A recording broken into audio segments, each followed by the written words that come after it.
Apertem os cintos, porque hoje no canal Conexão Mística das Bruxas, vamos viajar no tempo até um dos episódios mais sombrios e fascinantes da história americana.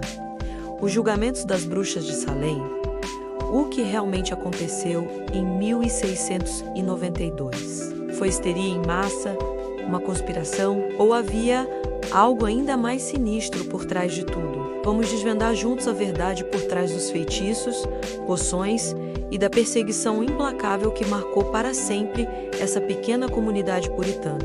Tudo começou no inverno rigoroso na vila de Salem, Massachusetts. A vida era dura, monótona e governada por uma fé puritana extremamente rígida, onde qualquer desvio era visto como obra do diabo. Nesse cenário, a filha e a sobrinha do reverendo Samuel Pérez, Betty de 9 anos e Abigail de 11, começaram a apresentar um comportamento bizarro. Elas gritavam, contorciam-se em posições estranhas, atiravam objetos e diziam sentir como se estivessem sendo picadas por alfinetes. Um médico local, sem encontrar explicação física, deu o diagnóstico que todos temiam: bruxaria. Pressionadas para nomear quem as estava atormentando, as meninas apontaram 3 mulheres da comunidade: Tituba, a escrava caribenha da casa do reverendo; Sarah Guide, uma mendiga mal vista por todos; e Sarah Osborne, uma viúva idosa que raramente ia à igreja. Aqui, a caça às bruxas começou de verdade. As 3 foram presas e interrogadas.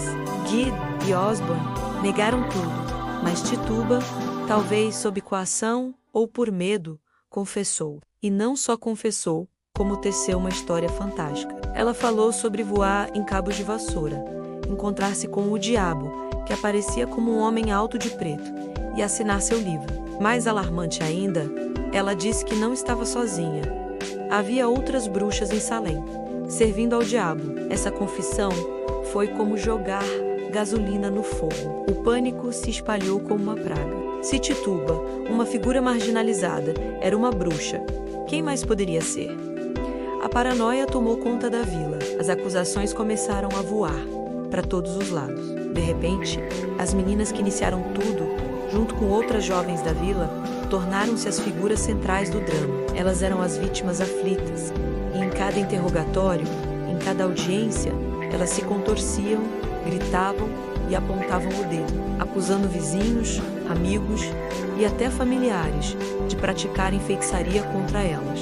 É aqui que a história fica ainda mais complexa. As acusações não eram aleatórias. Muitas delas refletiam tensões sociais e econômicas que já existiam na comunidade. A vila de Salem estava dividida. De um lado, uma facção mais tradicionalista e agrária. Do outro, uma facção mais ligada à cidade portuária de Salem, com interesses comerciais e uma visão de mundo um pouco mais moderna. Curiosamente, muitas das acusadoras vinham do lado mais agrário, e muitos dos acusados do lado mais próspero e comercial. A acusação de bruxaria tornou-se uma arma poderosa em disputas por terras, heranças e poder. Se você tinha um inimigo, bastava acusá-lo de bruxaria. O sistema judicial da época era terrivelmente falho. A principal evidência aceita nos tribunais era a evidência espectral. Isso significava que se uma das meninas aflitas dissesse que o espectro ou espírito de alguém a estava atacando, isso era considerado prova válida, mesmo que o acusado estivesse em outro lugar. Era uma acusação impossível de refutar. Como provar que seu espírito não estava beliscando alguém? Os acusados enfrentavam uma escolha cruel: confessar e se salvar da forca, mas perder todos os seus bens e viver com a fama de bruxo, ou manter a inocência e ser executado. Bridget Bishop foi a primeira a ser enforcada, em junho de 1692. Ela era dona de uma taverna, usava roupas coloridas e tinha uma personalidade forte. Já havia sido acusada de bruxaria anos antes e absolvida, mas dessa vez não teve a mesma sorte. Sua execução abriu as comportas. Durante os meses seguintes, a loucura se intensificou. 19 pessoas, homens e mulheres, foram enforcadas na Colina dos Enforcados. Uma das vítimas mais comoventes foi Rebecca Nurse, uma matriarca idosa e respeitada por todos na comunidade.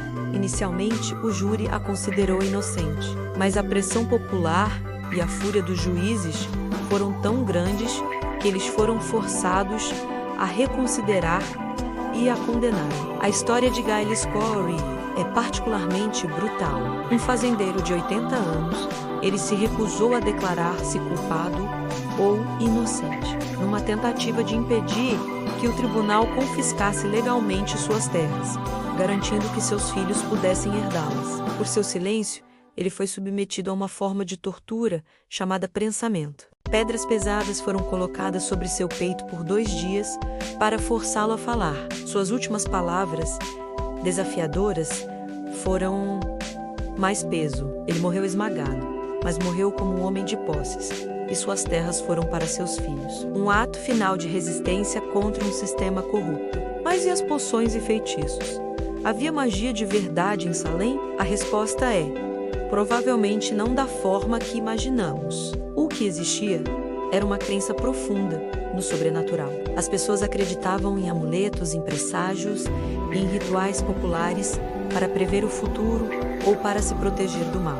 Uma dessas práticas era o bolo de bruxa, uma mistura feita com a urina da pessoa aflita e centeio, que era dada a um cachorro. Acreditava-se que o cachorro, ao comer o bolo, revelaria a identidade da bruxa.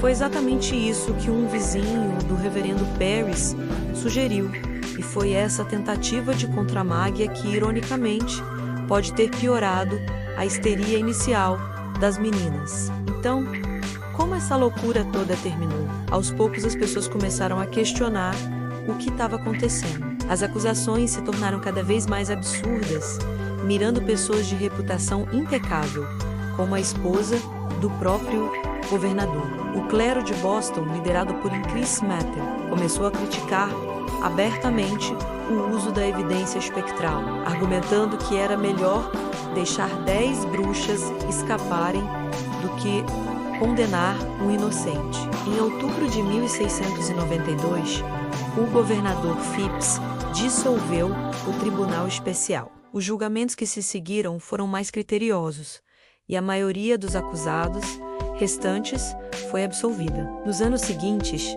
a vergonha e o arrependimento tomaram conta da comunidade. Juízes, jurados e acusadoras começaram a pedir perdão publicamente. Em 1697, a Corte de Massachusetts realizou um dia oficial de jejum e oração, pelo que aconteceu. Em 1702, a condenação foi anulada para muitas das vítimas e, em 1711, a colônia aprovou uma lei restaurando os direitos e o bom nome daqueles que foram acusados, oferecendo compensação financeira a seus herdeiros. Anne Putnam Jr., uma das principais acusadoras, pediu perdão publicamente em 1706, dizendo que fora enganada por Satanás para acusar pessoas inocentes. A verdadeira história das bruxas de Salem não é sobre magia negra e poções borbulhantes. É uma história sobre medo, poder, ganância e o perigo da histeria em massa.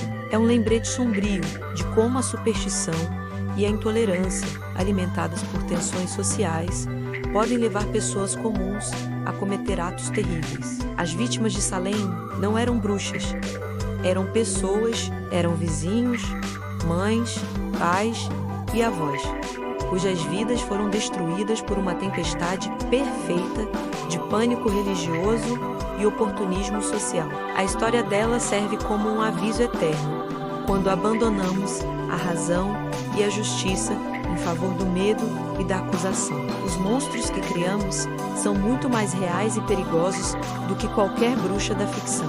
Obrigado por me acompanhar nessa jornada sombria pela história. Se você gostou desse mergulho profundo, não se esqueça de deixar o seu like, se inscrever no canal e ativar o sininho para não perder os próximos vídeos. Até a próxima!